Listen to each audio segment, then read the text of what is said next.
नमस्कार दोस्तों, स्वागत है आप लोग का हिंदुस्तान स्पेशल के एक और नए वीडियो में। दोस्तों, जैसे कि आप जानते हैं कि आने वाले कुछ ही दिनों में ओआईसी की मीटिंग पाकिस्तान में होने वाली है। दोस्तों, ओआईसी की मीटिंग होने से पहले चीन और सऊदी अरब ने पाकिस्तान को बड़ा धोखा दिया है। दोस्तों, सऊदी अरब से जो क्राउन प्रिंस हैं, जो कि पाकिस्तान आने वाले थे, उन्होंने आने से मना कर दिया है। और दोस्तों, दूसरा सबसे बड़ी बात है कि चाइना का जो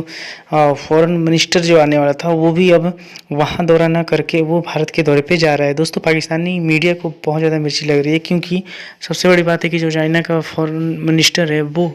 पाकिस्तान न जाकर वो भारत आ रहा है, जिसकी वजह से पाकिस्तान बहुत ज़्यादा परेशान है। दोस्तों, आपको पता है कि जो पाकिस्तानी मीडिया है, वो बहुत ज़्यादा खुशी मना रहा था कि जो ओआईसी की मीटिंग है, वो पाकिस्तान में हो रहा है और इससे पाकिस्तान बहुत ज़्यादा खुश था, क्योंकि पाकिस्तान ये बात जानता है कि ओआईसी की मीटिंग वो पाकिस्तान के लिए कितना बड़ा एक दिन था। लेकिन इसके पहले ही पाकिस्तान में बड़ी बड़ी घटनाएं होने लगी, और सबसे बड़ी घटना ये भी है कि जो क्राउन प्रिंस है, वो अब पाकिस्तान नहीं आएंगे। तो दोस्तों, चलिए वीडियो में आगे बढ़ते हैं, देखते हैं पाकिस्तानी मीडिया इन सब चीज़ों पे क्या बात कर रहे हैं। तो बड़ी डेवलपिंग सिचुएशन जो इस वक्त पाकिस्तान में है, जैसे कहते हैं कि पूरी दुनिया की नजरें इस पे हैं। और अभी इस वक्त पाकिस्तान में एक जो बड़ी जैसे आप कह लें कि खबर है, और वो ये है कि सऊदी क्राउन प्रिंस मोहम्मद बिन सलमान जो थे, उन्होंने पाकिस्तान आना था 23 मार्च की परेड के लिए। और सुनने में आ रहा है कि चाइनीज फॉरेन मिनिस्टर वांग यी भी इस्लामाबाद आ रहे थे ये परेड देखने के लिए। एक तो वो ज़ाहिर बात है J-10C के हवाले से मैं समझता हूँ कि ये शायद हमारे लीडरान ने भी और हुकूमत ने अपनी डोमेस्टिक लेजिटिमेसी हासिल करने के लिए ये एक नया तौर अपनाया है कि हम जो इस तरह के बड़े दिन हैं वहां पे फॉरेन लीडर्स को बुलाएं और बताएं कि जी हमारे साथ इंटरनेशनल सपोर्ट हासिल है। एक तो ये बात है, और दूसरा एक ओआईसी के हवाले से पाकिस्तान की हुकूमत ने एक सॉन्ग रिलीज किया है। मैं उसके हवाले से भी बताता हूँ कि उसमें क्या फॉल्ट है, ये हमने सॉन्ग रिलीज करने वाली ये क्या रविश है, और खासतौर पर ये वो जो सॉन्ग की रिलीज किया उसमें शॉर्ट कमिंग्स क्या हैं, और अब मुझे दुख क्या हुआ उस हवाले से भी बात करता हूँ। पहली बात तो ये है कि अब बड़ी अनफॉर्चुनेट सी सिचुएशन है कि पाकिस्तान की जो अपोजिशन जमातें हैं, उन्होंने एक इंतहाई भोंडे अंदाज से एक मजाक उड़ाया और कहा जी कि हम अगर इमरान खान साहब ने ओआईसी कॉन्फ्रेंस अगर ना ओआईसी कॉन्फ्रेंस से पहले अगर आपने जो नेशनल असेंबली का इजलास ना बुलाया, तो हम जो है वो धरना देंगे और हम असेंबली के अंदर ही बैठ जाएंगे और हम ओआईसी का इजलास भी नहीं होने देंगे, सो एंड सो। तो जिसको जाहिर बात है वो एक इंटरनेशनल हेडलाइंस बनी कि इमरान खान की जो पोजीशन है वो इतनी कमजोर हो चुकी है कि अपोजिशन जमातें जो हैं वो इमरान खान साहब को जो ओआईसी के फॉरेन मिनिस्टर्स आए होंगे उनको भी नहीं जो है वो अलाउ करने देंगे कि वो अपना इजलास कर सकें। सो इमरान खान साहब के लिए जैसे कहते हैं ना कि एक प्राइम मिनिस्टर की अपनी लेजिटिमेसी खो गई। इससे पहले कुछ अर्सा पहले आर्मी चीफ जनरल बाजवा की भी स्टेटमेंट आई कि ओआईसी को डेलीगेट्स को जो है वो प्रॉपर सिक्योरिटी दी जाए। मेरा ख्याल है वो इसीलिए स्टेटमेंट आई। द रीजन बिहाइंड वाज के दुनिया को ये मैसेज तो पहुंच जाए और इंटरनली सियासी जमातों को भी पहुंच जाए कि ये एक इंटरनेशनल इवेंट है, इसका ताल्लुक पाकिस्तान की फॉरेन पॉलिसी और नेशनल सिक्योरिटी से है, लिहाजा इस चीज में आप लोग अपना और जिन्हों पंजाबी कहते हैं लोच ना तले आ जाए। So I think this is where the opposition parties they back track, they step back from their position and they decided not to give such kind of जो है ना वो threats to the government. So मेरा ख्याल है कि ये एक तो ये चीज हो गई। अब जो क्राउन प्रिंस मोहम्मद बिन सलमान का विजिट है, इसका मिस होना, कैंसिल होना, it shows it has significance. हुआ यह है कि प्राइम मिनिस्टर इमरान खान की जो जमात है उन्होंने क्या किया, उन्होंने ये शो डाल दिया आज जनाब के ये पाकिस्तान के अंदर जो है वो जो इस्लामिक ममालिक के फॉरेन मिनिस्टर्स आ रहे हैं, ये फॉरेन मिनिस्टर जो हैं ये कोई डील करेंगे अपोजिशन जमातों के साथ। चीफ की तरफ से वो भी बहुत खुल के जवाब दिए गए, हर मौजू पर बात की गई और कोई भी एक ऐसा टॉपिक नहीं था जिस पे उन्होंने ये कहा कि नहीं इस पे जवाब नहीं देना या कुछ ऐसी बात हुई, ऐसा नहीं हुआ। लेकिन सबसे बड़ी तनकीद जो की जा रही है वो ये है कि क्या ये क्यों किया गया, इसका पर्पस क्या था। क्या ये बनता है कि कोई आर्मी चीफ जो है वो किसी कॉलेज में यूनिवर्सिटी में जाकर जो है इस तरीके से तलबा से मुलाकात करे, या हमारी जो एक सिविल और मिलिट्री रिलेशनशिप जो है हमेशा से पाकिस्तान में, क्या ये इस वजह से किया गया है? क्या वो जो एक बात कही जा रही है कि अब न्यूट्रलिटी है, तो वो बताने के लिए जो है वो ऐसा किया जा रहा है? क्या अपना नैरेटिव जो है ये कि भाई नहीं ایسا کوئی معاملہ نہیں ہے. ایک اسے کہتے ہیں نا کہ جیسے اس کو بہتر کرنے کے لیے ایک پازیٹیو امیج جب آپ بنانا چاہتے ہیں تو آپ اس طرح کے جو ہے وہ سٹیپس اٹھاتے ہیں. کیا اس کے لیے کیا گیا؟ ان سب میں ایک بہت بڑا سوال جو اٹھایا جا رہا ہے کہ کیا کسی بھی ملک کا کوئی اس طریقے سے ایسی پرسنالٹی کسی اسکول کالج یا یونیورسٹی میں جا کر اس طرح سے بات کرتی ہے یا اس کو کرنا چاہیے ایسا، اور اس طرح کی بہت ساری باتیں. لیکن میں سمجھتی ہوں کہ ٹھیک ہے، یہ سوالات اٹھائے جا رہے ہیں تو یہ سوالات اٹھائے جا سکتے ہیں، اٹھائے جاتے رہیں گے، اٹھائیں گے. بے شک اس کا جواب ملے یا نہ ملے کہ کیا پرپس تھا اور کیوں ایسا کیا گیا، اور اس کے بہت سارے لوگ بہت سارے مطالب نکال سکتے ہیں. لیکن یہ جو ایک تنقید کی گئی کہ بھئی جب وہ گئے ہیں وہاں پر تو سب کچھ لاک کر دیا گیا، ٹیلی فون لے لیے گئے، لیپ ٹاپ نہیں لانے دیے گئے، موبائل چھین لیے گئے، تو دیکھیں یہ تو مجھے نہیں لگتا کہ ایسا کوئی تنقید یہ ہونی چاہیے. بڑی مطلب ایک بوگس قسم کی تنقید اس لیے ہے کہ یہ تو آپ کر لیں کہ بھائی گئے کیوں،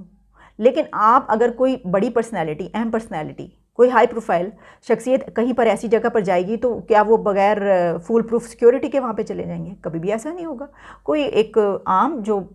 کسی اور شعبے سے تعلق رکھنے والی پرسنالٹی ہوتی ہے وہ بھی جب جائے گی تو فول پروف سیکیورٹی کو اہم بنایا جاتا ہے، اس کو میک شور کیا جاتا ہے. میرا نہیں خیال کہ اس میں وہ تو ظاہر ہے کہ اگر وہ گئے ہیں تو ایسی ہی سیکیورٹی ہونا تھی. اچھا، اس میں ایک چیز یہ کہی جا رہی ہے کہ جو اسٹوڈنٹس تھے ان کو فلٹر کیا گیا، یعنی یہ کہ جب یہ ای میل بھیجی گئی کہ آرمی چیف آ رہے ہیں یونیورسٹی اور ان سے جو ملاقات کرنا چاہتا ہے، اس میٹنگ میں شامل ہونا چاہتا ہے، وہ ہمیں بتائے اور رجسٹر ہو، تو وہ کہا جا رہا ہے کہ ہزاروں میں رجسٹریشن ہو گئی. اور جب اتنے لوگوں نے رجسٹریشن کروا دی تو پھر یہ کہا گیا کہ بس آپ اس کو روک دیں، کوئی 2-2.5 ہزار پر ان کا، بس اس کو روک دیں. اس کی وجہ یہ ہے کہ اتنا زیادہ کو وہاں پہ بڑا ہال ہی نہیں ہے جہاں پہ اتنے لوگ بیٹھ سکیں گے. تو پھر اس کے بعد جو لوگ جو رجسٹرڈ ہو چکے تھے ان کو بھی سب کو نہیں بلایا گیا. جو ٹوٹل اسٹوڈنٹس چنے گئے تھے اس کے لیے یہ کہا جا رہا ہے کہ ایجنسیز کی طرف سے ان اسٹوڈنٹس کی بڑی چھان پٹک کی گئی، یعنی یہ کہ ان کا بیک گراؤنڈ کیا ہے، وہ کون سے علاقے سے ہیں، وہ کس علاقے کے ہیں، وہ بلوچستان کے ہیں، وہ پنجاب کے ہیں، وہ کہاں کے ہیں. پھر ان کا سوشل میڈیا تک چیک کیا گیا کہ وہ سوشل میڈیا پہ کس قسم کا ذہن رکھتے ہیں، وہ کس پہ تنقید کرتے ہیں، کیا وہ فوج پہ زیادہ تنقید کرنے والے تو نہیں ہے، یہ تو نہیں ہے. تو میں یہ سمجھتی ہوں کہ اگر ایسا کیا گیا، جو کہ کہا جا رہا ہے، لکھا جا رہا ہے، اس لیے میں آپ کو بتا رہی ہوں، اگر ایسا کیا گیا ہے تو بلکہ اس سے الٹ ہونا چاہیے تھا. کیونکہ جب آپ بات کرنے کہیں پہنچ ہی گئے ہیں اتنی زیادہ تنقید برداشت کر کے، کہ ظاہر ہے ہر کوئی یہ کہے گا کہ بھائی کیوں گئے، بھائی کیا ضرورت تھی، یا یہ کہ کون کرتا ہے اس طرح. تو پھر جب یہ والی تنقید تو سننی تھی تو پھر ایسے اسٹوڈنٹس کو بلاتے جن کا پتہ ہوتا کہ بیک گراؤنڈ ایسا ہے کہ وہ تو ان کو بلاتے کہ بھائی بھی اسلامی ممالک کے وزرائے خارجہ آ رہے ہیں، وہ شاید جو ہے وہ اپوزیشن جماعتوں کو کہیں گے یہ نہ کریں، عمران خان کو ٹینیور کمپلیٹ کرنے دے. کیا ہماری سوورینٹی رہے گی اگر اس طرح کی بات بھی کر دی جائے یا اس طرح کوئی اندیا بھی دیا جائے؟ خیر اینی ہو، لیکن جو بڑی خبر ہے وہ سننے میں آیا کہ فارن آفس تو کنفرم نہیں کر رہا ہے اس کو ویسے کہ محمد بن سلمان کو انویٹیشن بھیجا گیا تھا، لیکن سننے میں آ رہا ہے کہ یہ سچویشن جو ڈیولپ ہوئی ہے اس کی وجہ سے وہ جو ہے نہیں آ پائیں گے. دا ریزن بیہائنڈ اس کہ اگر وہ آتے ہیں، جتنے پروٹیسٹ ہیں، ماحول اتنا خراب ہے، اور جب بھی ایم بی ایس آتے ہیں تو وہ کیونکہ صرف ایک پارٹی کا نہیں ہوتا، وہ تمام پارٹیز کے وہ بلاتے ہیں، عموماً حکومت بلاتی ہے کہ وہ بھی آئیں بیٹھیں. اور کیونکہ محمد بن سلمان ہو یا چائنیز پریزیڈنٹ ہو، یہ سمجھا جاتا ہے جی کہ ان کا پاکستان سے تعلق ہے، ان کا کسی ایک سیاسی جماعت سے تعلق نہیں ہے. تو یہ ایک تاثر کر کے تو، اور دوسرا جو وینگ یی جو چائنیز فارن منسٹر ہیں، ان کی جو بات چل رہی ہے کہ وہ شاید پہنچیں گے، کیونکہ J10C پہلی دفعہ پاکستان جو ہے وہ 23 مارچ کی پریڈ میں جو ہے وہ نمائش کے لیے آئیں گے، اور جہاں پہ باقی فارن منسٹرز ہوں گے اسلامک ممالک کے، ان کو بھی پریڈ دکھائی جائے گی. تو بیسیکلی تو یہ بہت بڑا ایونٹ ہے پاکستان کے لیے، اور اس پہ سیکیورٹی بھی بڑی امپورٹنٹ ہے. ویسے میں دیکھ رہا تھا آج کے سیالکوٹ کے اندر ایک جو ایمونیشن ہے، جو آئی تھنک کوئی آرمی کا ڈیپو تھا یا کچھ اس طرح کا ایمونیشن ڈیپو تھا، وہاں پہ کوئی آگ لگی ہے. سچویشن تو بھی کلیئر نہیں ہے کیا ہوا ہے، لیکن یہ کچھ دن جو ہے اس میں ہمارے سیکیورٹی کے اداروں کو، حکومت کو، اور تمام ایسے لوگ جو ہیں جو حساس جگہوں پہ بیٹھے ہوئے ہیں، ان کو ایک انتہائی ہائر لیول کی سیکیورٹی دینی چاہیے. یہ نہ ہو کہ ہم جو خبر ہے وہ وہی جو فارن منسٹرز کا جو OIC کا اجلاس ہو، یہ نہ ہو کہ ہم خود ہی خبر بن جائیں اور پاکستان کے انٹرنل معاملات جو ہیں وہی خبر بن جائے. اور آپ کو پتہ ہے کہ جو TTP وغیرہ ہیں، جو باقی جو لوگ ہیں دہشت گرد ہیں، یا جو بلوچ کچھ عسکریت پسند گروپ ہیں، وہ کچھ نہ کچھ دہشت گردی کے حملے کر سکتے ہیں، یہ بتانے کے لیے کہ پاکستان ابھی بھی ایک سیف پلیس نہیں ہے. دوسرا جو چائنیز فارن منسٹر کی وجہ سے جو انویٹیشن ہے، اس کے حوالے سے فارن آفس سے یہ پتہ چل رہا ہے کہ شاید वो आए या शायद ना आए, लेकिन लाइकली पॉसिबिलिटी वो आएंगी, लेकिन फॉरेन ऑफिस को इतना खुल के भी बता नहीं रहा। लेकिन मोहम्मद बिन सलमान के हवाले से वो जो है हमें पता चला है कि वो शायद नहीं आ रहे, इनविटेशन दिया गया था लेकिन सुने फॉरेन ऑफिस वो भी नहीं मान रहा। एनी हाउ सारी बात है, ये कोई इतनी आम बात नहीं है, बड़ी खास बात है। आगे चले जाए तो जो ओआईसी के हवाले से पाकिस्तान ने एक जो सॉन्ग रिलीज किया है, मुझे तो उसको देख के बड़ी हैरानगी हुई। वो 4-4.5 मिनट का सॉन्ग था, मैंने वो सारा सुना समझने के लिए कि ये क्या कह रहे हैं। एक तो शायद बहुत सारे लोगों को पता है, जो मुझे देखते हैं, मेरी वीडियो देखते हैं या हमारे साथ इन टच रहते हैं यूट्यूब, फेसबुक, ट्विटर के जरिए, तो उसमें मैं बताता रहता हूँ कि इमरान खान साहब की जो सियासत है वो किस तरह कर रहे हैं। मैं तो समझता हूँ कि इस वक्त अभी मैंने एक आर्टिकल लिखा है, करीब मैं आप लोगों से शेयर करूंगा अपने ट्विटर पे या फेसबुक पे, जिसमें मैंने सिंपली कहा है कि इमरान खान इतने ज्यादा मजहबी हो गए हैं कि पाकिस्तान की जो मजहबी जमातें हैं वो परेशान है कि हमारा क्या बनेगा।